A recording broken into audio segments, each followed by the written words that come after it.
Wow! Kaya mo yung ganon?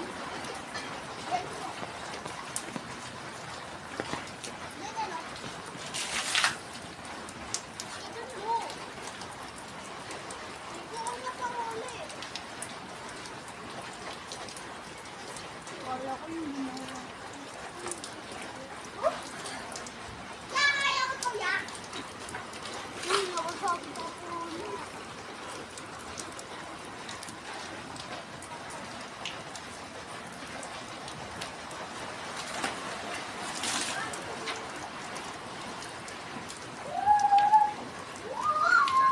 Yes, nakikisalo.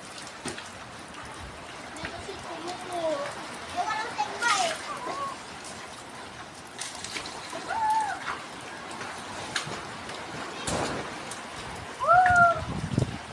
Ala, coach ka na karuli.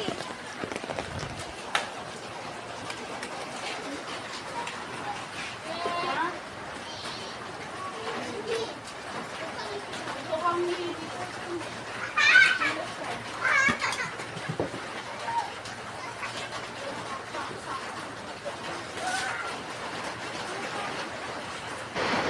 So, yan nga, no. Naghahanda na ako maligo niya, no. Pati tumapo ko, magtatampisaw kami sa ulan. At yan nga, maghahanda na rin ako maligo. Maghuhubad ako ng damit dyan. Subukan ko uli maligo sa ulan. Matagal-tagal na ako din naliligo sa ulan, eh. Titignan ko kung kakayanin ko yung lamig, no. Pero siguro kaya naman. Hindi naman siguro ganun kalamig. Yan nga, siyempre, nag-iisipan ko pa yan kung maliligo talaga ako. Kasi nga, medyo maginaw eh. Malamig ang tubig eh. Pero sige, tutuloy ko yan.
Yes, parang sanuan!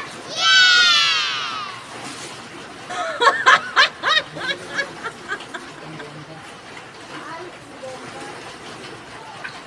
Sorry, bakit? Pag na?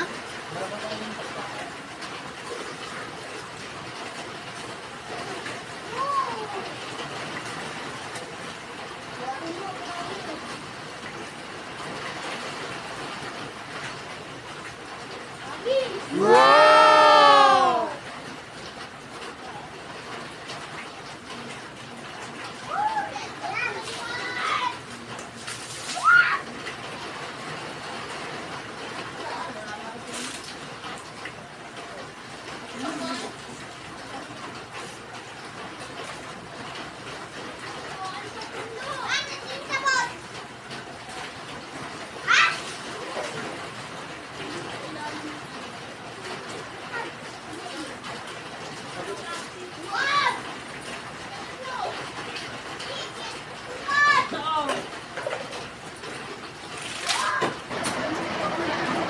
Ayun nga, no.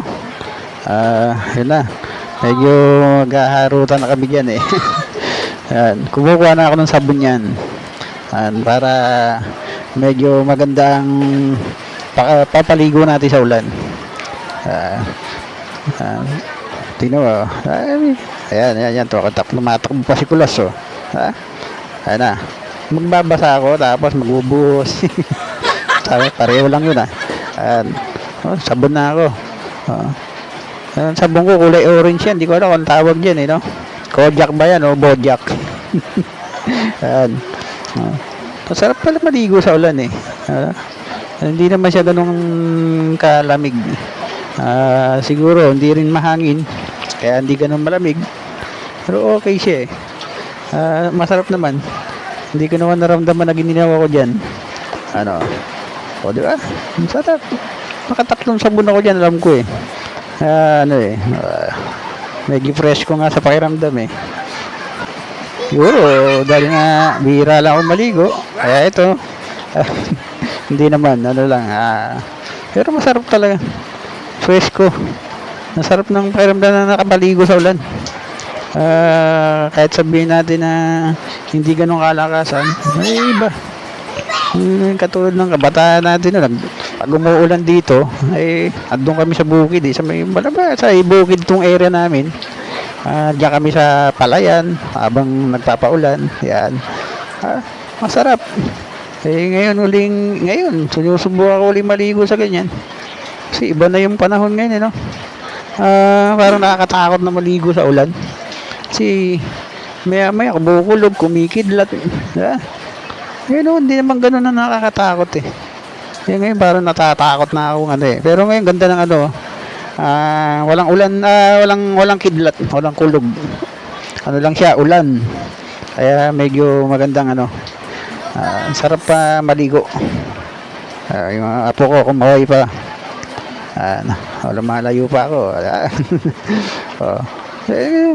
Yan naman lagi ko kasama yung mga apo ko na yan. Lagi nandito sa akin yan. Nagigib pa siya. Mga kaharutan ko araw-araw dito yan eh, mga yan. Ganun talaga.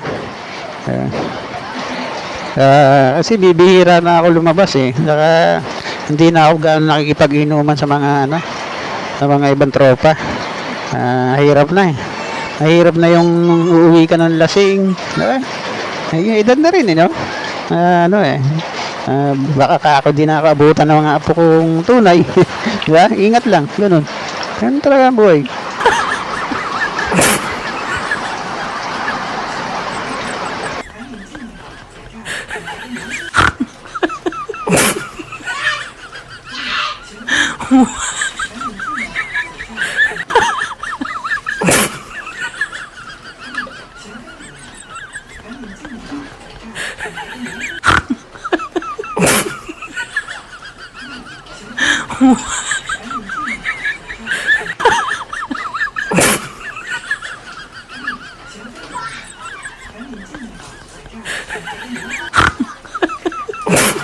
Kahit naman itong mga apo ko na ito pag ako nawawala sa bahay, no, nakikipag-inuman sa iba, sa labas, hinahanap nila ako eh. Kumbaga, ayaw din lang nang nawawala ako sa paningin nila. Kami lang naman talagang kakasama rito. At walang okay lang naman kasi nauutusan ko naman yung mga yan, no? Kahit magalit ako, hindi sila, diba? Apo ko yan eh.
What?